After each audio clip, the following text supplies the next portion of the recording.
Greetings and welcome to our midweek offering of our weekly devotionals. This week we're looking at a passage during the season of Epiphany found in 1 Corinthians chapter 15. I shared in a sermon a story about a Lutheran pastor who had attended a special celebration, a private event at a Christian school. And before the event began, they brought out an American flag and everyone pledged allegiance to it. They brought out a Christian flag then, and everyone pledged allegiance to that. And the Lutheran pastor didn't really know that one, so he sort of faked it. And then they brought out a huge Bible on a cart, and everyone pledged allegiance to that. And the pastor wasn't even really sure what he was supposed to be pledging allegiance to, so he just remained quiet. And that story demonstrates how effortlessly a lot of Christians combine their Christian faith with nationalism, with exceptionalism, with feelings of superiority. We, as Christians, are the best. In verse 9 of our passage this week, Paul writes, "For I am the least of the apostles, unfit to be called an apostle, because I persecuted the church of God." We remember that Paul, before his conversion, persecuted the early Christian church.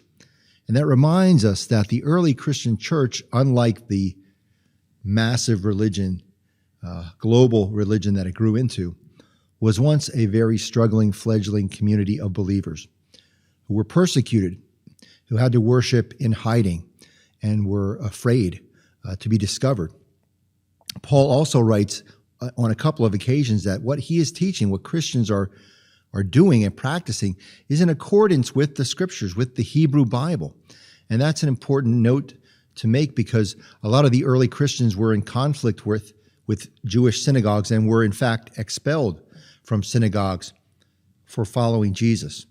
So the early Christian church, unlike the massive dominating religion that Christianity grew into, sort of the shoe was on the other foot. They were the ones persecuted by other faiths. They were the ones ostracized. They were the ones considered the other. And I think that's a good thing for us Christians to remember in our day and age, that the God who is revealed to us is not revealed in superiority and exceptionalism, but is revealed in humility and simplicity. And that God is not just revealed in people like us, but that God is often revealed in the other. Amen.